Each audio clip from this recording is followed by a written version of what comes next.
नमस्कार दोस्तों, welcome back to my YouTube channel. दोस्तों, आज के इस वीडियो में हम लोग सीखने वाले हैं कि स्टॉक में प्रॉफिट बुक कहां पर करें।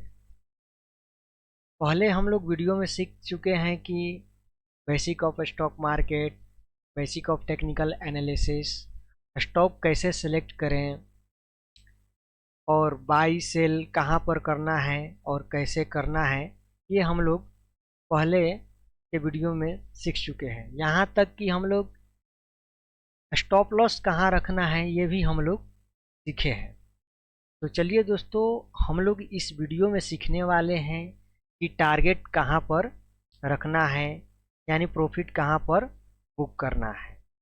बहुत से ऐसे लोग होते हैं जो कि बाई सही जगह पर कर लेते हैं, यानी परफेक्ट जगह पर कर लेते हैं, और स्टॉप लॉस जो है वो भी सही रख लेते हैं, पर फिर भी लॉस में चले जाते हैं। फॉर एग्जाम्पल मान के चलिए, कोई स्टॉक आपने 100 रुपये पर बाई किया। मान के चलिए कोई स्टॉक है जो 100 रुपये पर बाई किया, और जैसे कि मान के चलिए कोई स्टॉक है, कोई स्टॉक मान के चलिए आपने बाई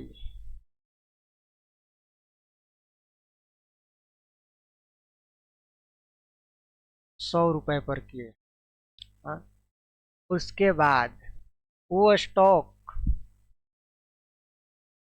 150 को चला गया, 150 को चला गया, लेकिन आप सोच रहे हैं कि क्या करूं, प्रॉफिट बुक करूं नहीं करूं। फिर वो स्टॉक क्या करता है, 100 रुपये पर आ जाता है। आपने स्टॉक बाई किया कितना पर, 100 रुपये पर। आपने जो स्टॉक बाई किया वो कितना पर किया, 100 रुपये पर बाई किया। वो स्टॉक कितना पर गया, 150 गया, और आप सोच रहे हैं कि प्रॉफिट बुक करें नहीं करें।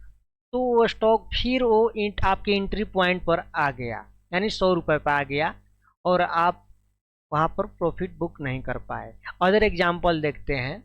मान के चलिए दूसरा एग्जाम्पल है, जैसे कि कोई स्टॉक आपने 100 रुपये पर बाई किया और वो स्टॉक 200 चला गया, और आप वहाँ पर सोच रहे हैं क्या करें, बुक करें नहीं करें। तो सबसे पहले देखिए, मान के चलिए कोई स्टॉक आपने बाई किया और ये 200 पर चला गया। एक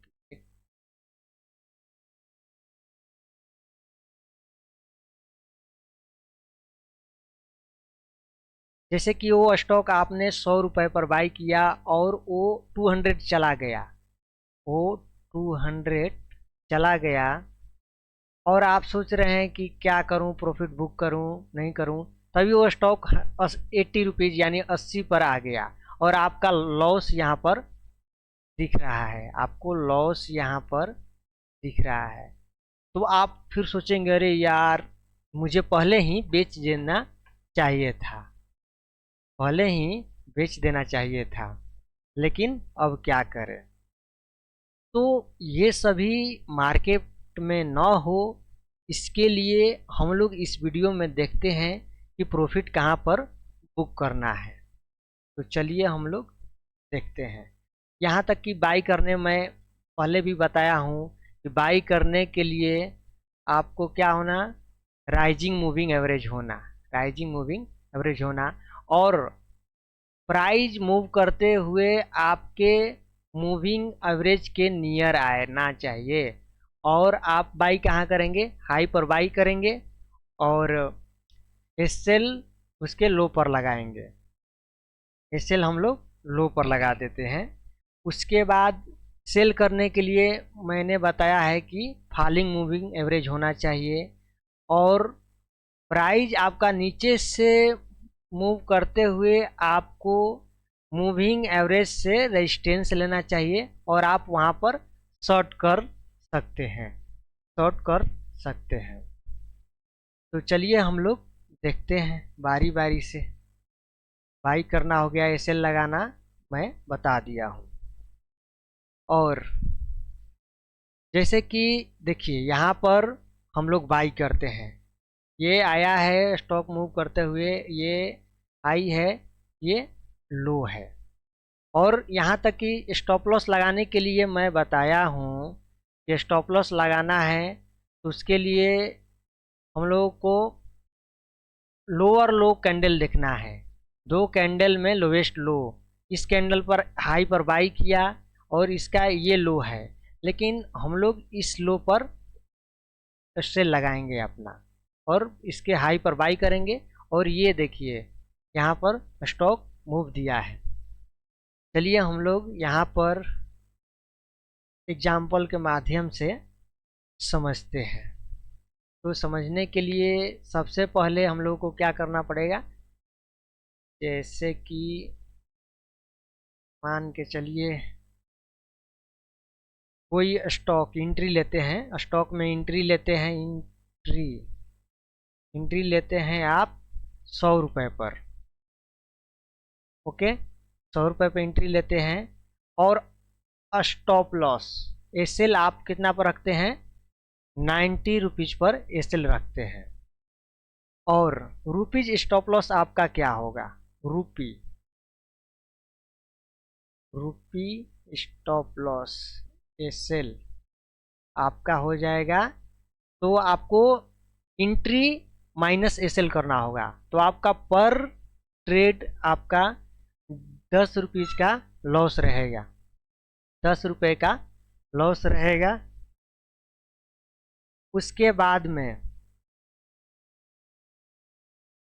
में आपको 10 रुपये का लॉस रहेगा। टारगेट ऑफ देखिए, नेक्स्ट हम लोग देखते हैं टारगेट हम लोग देखते हैं। टारगेट कितना होगा, हम लोग को रुपीज एसएल इंटू टारगेट लेना होता है हम लोग को, इंटू 2 बराबर कितना हो जाएगा, मान के चलिए 20 रुपीज। ये हो गया 20 रुपीज आपको लेना है पर ट्रेड। तो फाइनल टारगेट हम लोग देखेंगे, फाइनल टारगेट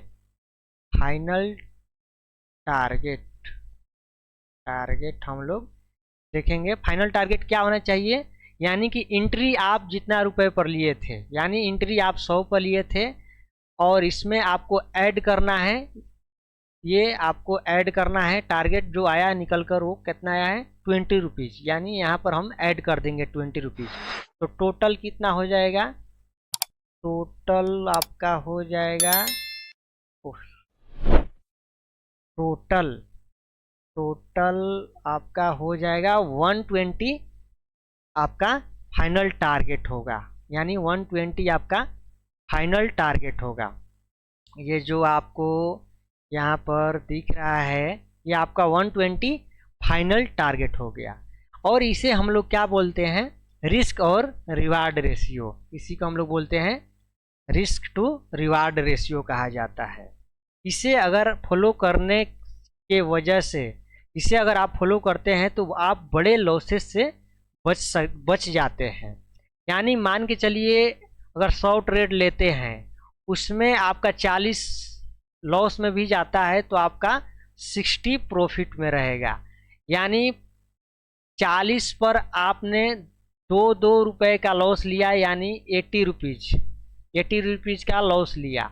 तो 2 रुपए का लॉस ले रहे हैं तो प्रॉफिट कहीं ना कहीं 4 रुपए का लेंगे, तो 60 रुपए पर आप 4 रुपए प्रॉफिट लेते हैं 60 ट्रेड पर, तो ये हो जाएगा 240, टोटल हो जाएगा 240, या 80 रुपीज माइनस कर दीजिए, 240 में से 80 रुपीज माइनस कर दीजिए तो आपका बचेगा ऑलमोस्ट 160 रुपीज।